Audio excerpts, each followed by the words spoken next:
تو تب بھی وہ اسے اتنے ہی کھلے ذہن اور سمجھداری سے قبول کرتے ہیں۔ وہ اپنے ان منفی احساسات سے لڑنے کی بجائے اسے جوں کا توں رہنے دیتے ہیں، کیونکہ وہ جانتے ہیں کہ یہ بھی گزر جائیں گے۔ وہ ان احساسات کے ساتھ نابرد آزمائی یا جھگڑے کی بجائے وہ اسے شائستگی سے قبول کرتے ہیں۔ یہ بات انہیں منفی احساسات سے نکلنے میں بھی مدد دیتی ہے۔ میں ایک خوش رہنے والے انسان کو بھی جانتا ہوں جس کا موڈ اکثر اچھا نہیں ہوتا۔ ایسا محسوس ہوتا ہے کہ اس موڈ کے ساتھ ہی اچھا محسوس کرتا ہے۔ ایسا لگتا ہے کہ اسے اس کی بالکل بھی پرواہ نہیں، کیونکہ وہ جانتا ہے کہ وہ اس صورت سے باہر نکل آئے گا اور دوبارہ خوش ہوگا۔ اس کے لیے یہ بہت بڑی بات نہیں ہے۔ اگلی بار جب آپ کا موڈ اچھا نہ ہو تو اس سے لڑنے کی بجائے ریلیکس کریں۔ پریشان ہونے کی بجائے یہ دیکھیے کہ آپ پرسکون اور شکر گزار بھی بن سکتے ہیں۔ جان لیجئے کہ اگر آپ اپنے منفی احساسات سے لڑتے نہیں ہیں تو یہ اتنی آسانی سے گزر جائیں گے جیسے شام کو سورج غروب ہوتا ہے۔ چیپٹر نمبر 57، کم غصہ کرنے والے ڈرائیور بنے۔ آپ کو سب سے زیادہ غصہ کب آتا ہے؟ اگر آپ دوسرے لوگوں کی طرح ہیں تو ٹریفک میں گاڑی چلاتے وقت آپ کو سب سے زیادہ غصہ آتا ہوگا۔ آج کل سڑکوں پر گاڑی چلاتے ہوئے یہ گمان گزرتا ہے کہ آپ کسی ریسنگ ٹریک پر ہیں، نہ کہ کسی شارع عام پر۔ کم غصیلا ڈرائیور بننے کی 3 وجوہات ہیں۔ پہلی یہ کہ جب آپ غصے میں ہوتے ہیں تو آپ اپنے سمیت دیگر افراد کو بھی خطرے میں ڈالتے ہیں۔ دوسری یہ کہ تیز گاڑی چلانے سے آپ کی پریشانی بھی بڑھتی ہے۔ آپ کا بلڈ پریشر بڑھ جاتا ہے، اسٹیئرنگ وہیل پر دباؤ بڑھ جاتا ہے اور آپ کی آنکھوں میں بھی تناؤ آ جاتا ہے۔ تیسری وجہ یہ ہے کہ آپ جہاں جانا چاہتے ہیں وہاں جانے کے لیے بھی آپ کے پاس وقت نہیں بچتا۔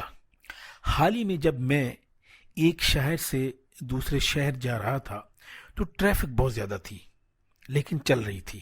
میں نے ایک بہت غصیلے ڈرائیور کو دیکھا جو گاڑیوں کی لائنوں میں دائیں بائیں نکل رہا تھا۔ وہ بہت جلدی میں تھا۔ میں اپنے 40 میل کے سفر میں زیادہ تر ایک ہی لائن میں رہا۔ میں ایک آڈیو کیسٹ سن رہا تھا اور خیالی پلاؤ بھی بنا رہا تھا۔ میں اس سفر سے بہت لطف اندوز ہوا کیونکہ ڈرائیونگ سے مجھے کچھ وقت اکیلے گزارنے کا موقع مل جاتا ہے۔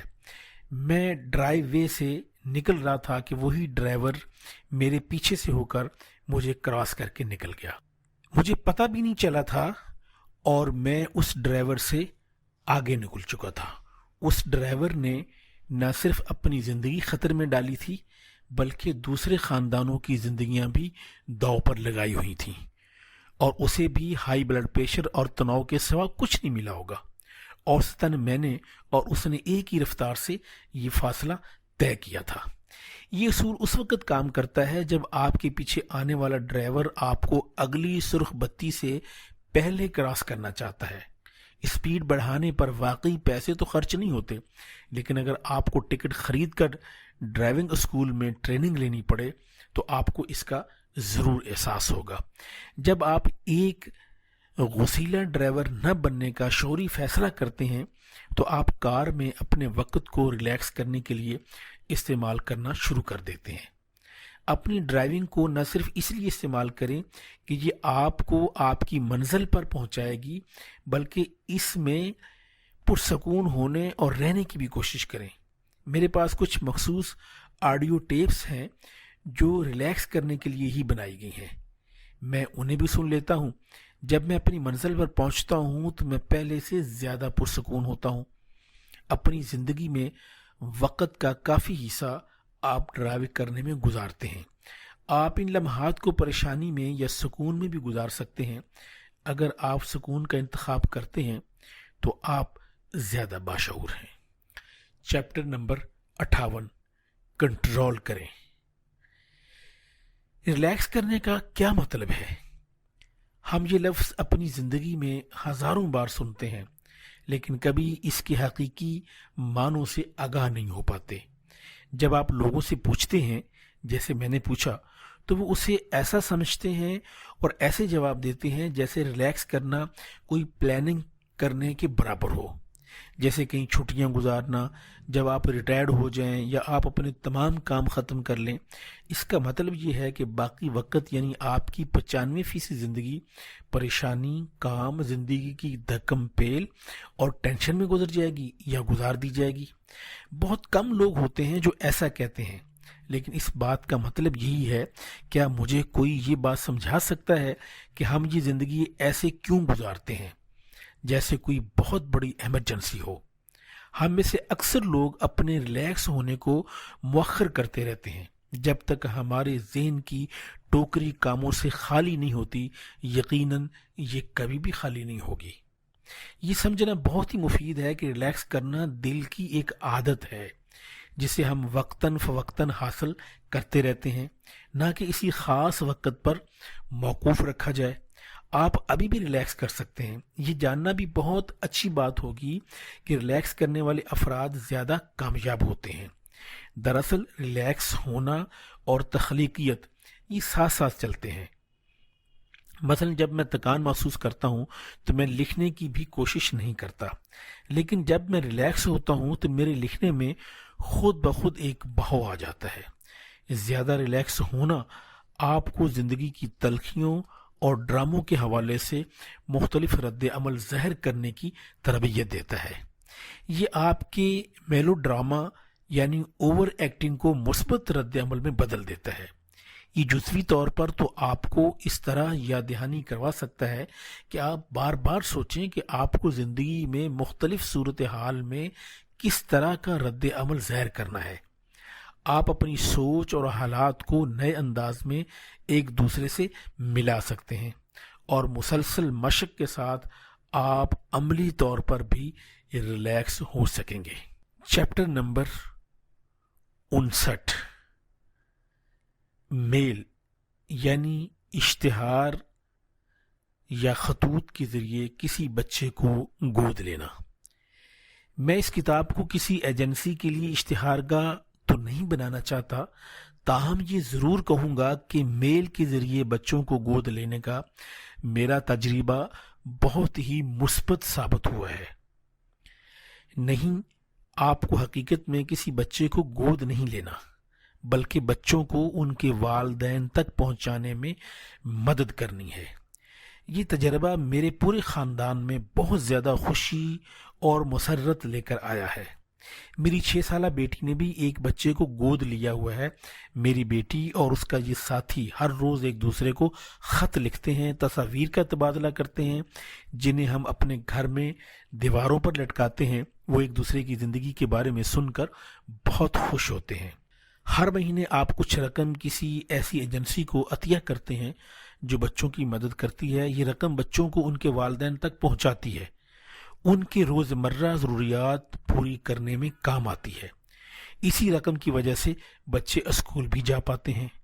اسی طرح رقم یا کوئی اور چیز عطیہ کرنا اصل میں ایک دوسرے یعنی لینے اور دینے والے پر اثر انداز ہوتا ہے۔ اکثر اوقات جب آپ کہیں چندہ دیتے ہیں تو آپ نہیں جانتے کہ آپ کس کی مدد کر رہے ہیں۔ اس مثال میں آپ نہ صرف یہ جانتے ہیں کہ آپ کس کی مدد کر رہے ہیں، بلکہ آپ کے پاس یہ بھی اختیار ہوتا ہے کہ آپ ان کے بارے میں مزید بھی جان سکیں، اور پھر مدد کرنے کا یہ تسلسل یہ بھی ظاہر کرتا ہے کہ آپ کتنے خوش قسمت ہیں جو کسی کی مدد کرنے کی پوزیشن میں ہیں۔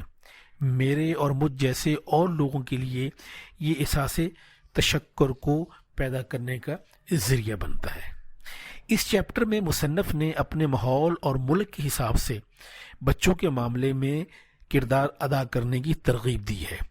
ہمارے ہاں پاکستان میں بھی بہت سے ایسے ادارے موجود ہیں جو لاوارث بچوں کی دیکھ بھال اور ان کی تعلیم و تربیت کا اہتمام کیے ہوئے ہیں۔ آپ مصنف کی بتائی گئی تکنیک کو اپنے ہی ملک میں موجود طریقے کے مطابق روب عمل لا سکتے ہیں۔ آپ ان اداروں میں جا کر بے والدین بچوں کو ماں اور باپ کا پیار دے سکتے ہیں۔ بے خاندان بچوں کے رشتے کھو جاتے ہیں، آپ انہیں کسی بھی رشتے کا پیار دے سکتے ہیں۔ آپ بھائی، بہن، چچا، تایا، الغرض کوئی بھی کردار پیار کے روپ میں نبھایا جا سکتا ہے۔ آپ عید جیسے خوشی کے موقع پر انہیں کپڑے، کھلونے اور جوتوں کی شکل میں تحفے دے سکتے ہیں۔ بیمار بچوں کا کسی اچھے ڈاکٹر سے علاج کروا سکتے ہیں، ان کے ساتھ وقت بتا سکتے ہیں، یا اسی طرح کسی کمزور خاندان کے بچوں کی کفالت کر سکتے ہیں، ان کے تعلیمی اخراجات اٹھا سکتے ہیں۔ جب انسان کے دل میں رحم جیسی چیز موجود ہو تو اس کا اظہار کسی بھی شکل میں ہو سکتا ہے۔